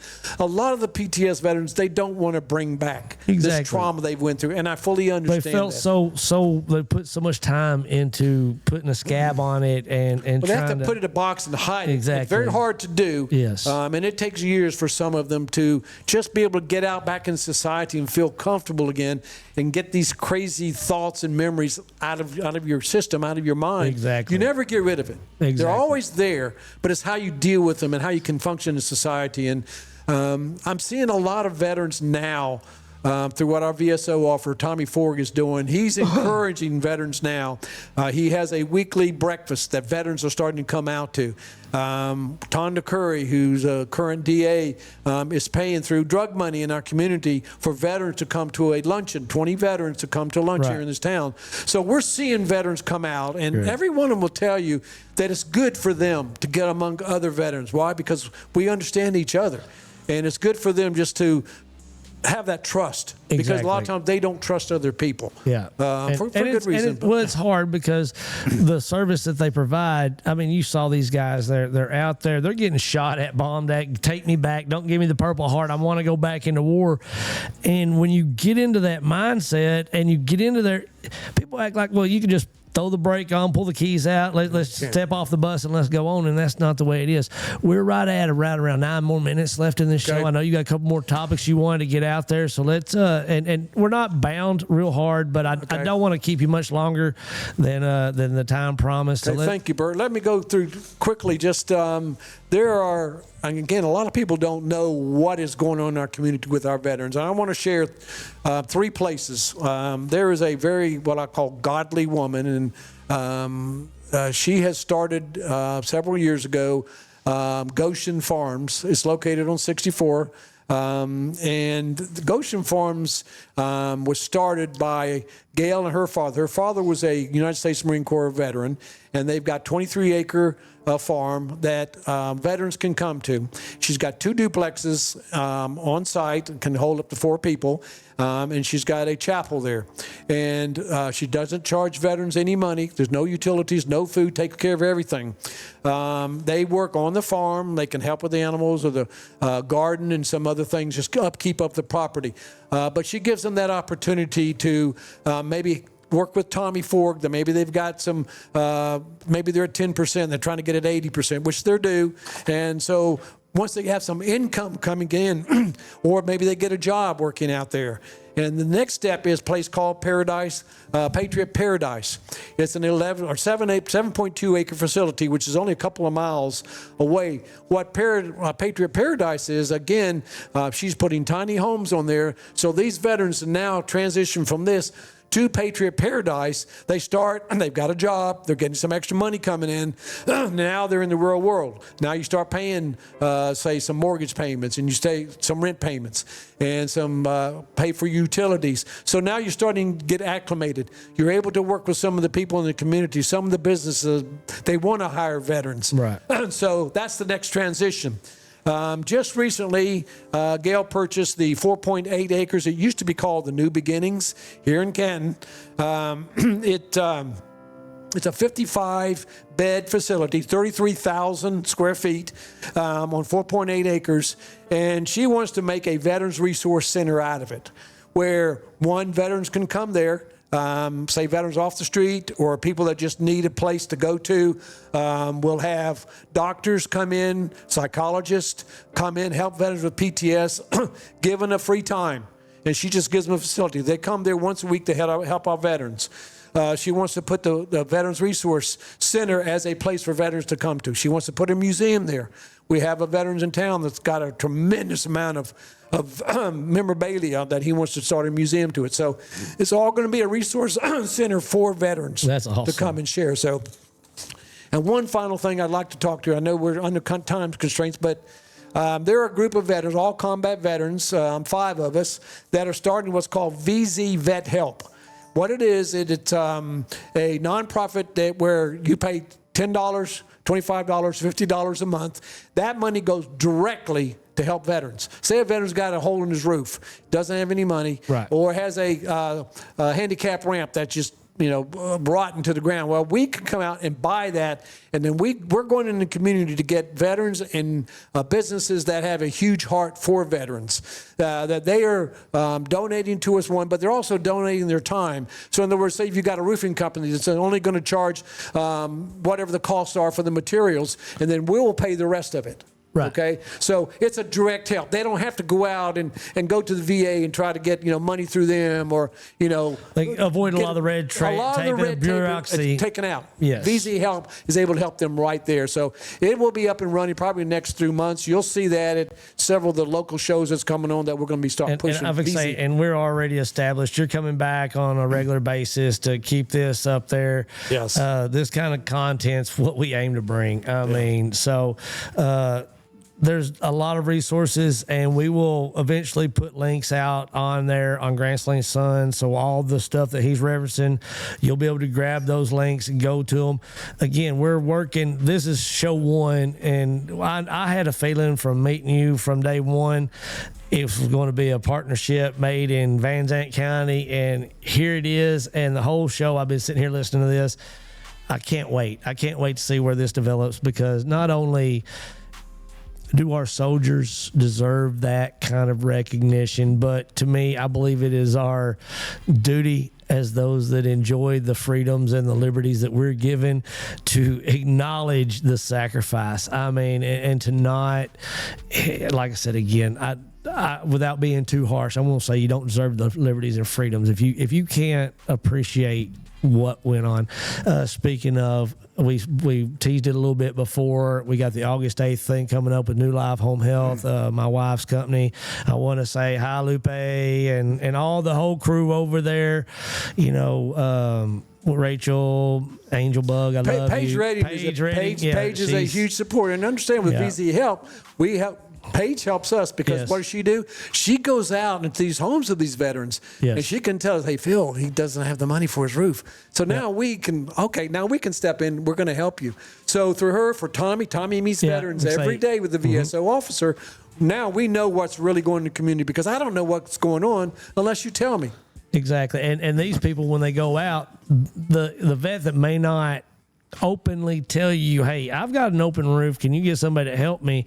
When these home health people come in, they're the eyes and ears of the public. And so, and I really love that. So on August 8th, y'all are teaming up with New Life Home Health. You're going to do this event at the First Monday Grounds. Go ahead and tell us a little bit more about that. Well, again, it's at the First Monday Grounds, a huge show. This is the biggest show I've put on since I've started these back in 2019. The very first show was at the Veterans Memorial. Sold it out. Have no space at all. And so the Lewis family stepped up, and Henry Lewis was a big veteran supporter in this community. And his daughters are carrying on that tradition, and allowed us to start first Monday at Pavilion 4000. It's just a great facility, a lot of parking, and so now we've enhanced it and grown. We're teaming up with Hazelwood Car Show. We're teaming up with Lewis Swap Meet, and so these are all the eyes. If you're a guy, you have to like guns, which we've got the gun show Right. up there. You got to like old cars, Oh, especially yeah. old muscle cars. Oh, yeah. And you got to love these old military. So we got Mike Belfay, who has one of the best military shows in this community. He puts it over in Tyler every year in Bullard. And he is teaming up with us this year. And so he's bringing a lot of his resources over and teaming up with me. And what a great, he's such a huge supporter of veterans. Have you reached out to Trenton Roberts yet? He has a mobile veteran museum. He goes and buys, I think he goes to estate sales and buys veteran memorabilia, and he's got a little display. I can't remember. I'd love to talk to him and have him. These are the guys we're looking for. I will get you. He was in my youth group at Brookside, and he's always been an amazing young man. And he started this museum that he travels around, and it's really neat. It's got uniforms from all eras, and Man, I'd love to have him come. just like you, he and I'd love to have him on the show. I need to reach out. He gets the story behind the uniform, and he tells and he does the research. cool. So he's going to be a great one for you. Again, this is going to be August 8th, guys, and it's going to be. All I could hear was Tim Allen when you were saying, more power, everything you were saying. But guys, I will tell you this: I have taken my family to military museums, and everybody's in awe. It's big, it's grand, it's badass. I mean, that's just all you can say about it. And he tries to get us on time. We were a little running joke I hear from a beep. yesterday. Yeah, there was a yesterday we had Ryan Key in here, and he was on his best behavior, but he dropped a couple of them, and that beep was a sort of a running joke. But we're definitely going to do something. I'm sitting there, like I said, the whole time I've been listening to you. Way too much content to fit in this limited space. And so guess what? We have 24 hours a day, 365 days a year to put these stories out there. And I don't want to get snippets. From here on out, let's sit up and let's tell the story from beginning to end. And we're going to work something out. I mean, I appreciate you so more than you know. I've been looking forward to this. You and I talked way back before episode 1, and we're going to get you set up over here. Of course, the crazy hustle and bustle of life, it's just now happening, but we're established, we're up and running. And guys, I want you to know, leave us a message. Go to his website, meetyourvest.org. Meetourveterans.com, and give we want content for these stories, because honestly, I hope we get so much of this that we drop a channel down below, and you can go on 24 hours a day and watch live stories just in and out. And eventually I would love to get some of these folks in here in these chairs with you. And again, I told you, I'm the junior here, and I respect the experience. I respect just everything you've done to fit in our liberty, and also going out there and fighting for it on both sides of the pen and the bullet. I thank you, sir, and we look forward to having you back. Guys, it is time. Thank you very much for this opportunity. We appreciate you. Let's go ahead and I'll give you a couple seconds to wrap up everything. Be sure we didn't miss anything before I do our sign off. Well, basically I do. I want to say thank you for giving me this opportunity to come and talk about a passion that I have, and it's veterans. It's an easy story for me to tell. I love our veterans in this community, and just to get their stories out means a lot to me, but it really means a lot to them. And I see it in their eyes. I see when they ask me, Phil, you got the best job in the world. You know what? They're right. I do have the best job in the world. I'm blessed. I'm a blessed man. I want to say I got the best job because I didn't have to go dodge bullets, and I get to enjoy the content and tell the stories to these people. Thank you. I didn't have to put none of the sacrifice, but I get to enjoy the product. And so thank you so much. God bless you. And thank you to everybody out there that bore uniform or boot on battlefield. I don't care if you were just mopping floors or if you were out there infantry at the front lines, battleship carrier, tank. I don't care. Thank you so much. We appreciate what you do. It's 250 years of freedom, people. Get out there and enjoy what was given to you in blood on battlefield. We'll be back with more of these stories in later episodes. Thank you, Phil, so much. We'll see you back here tomorrow on VZTV, baby.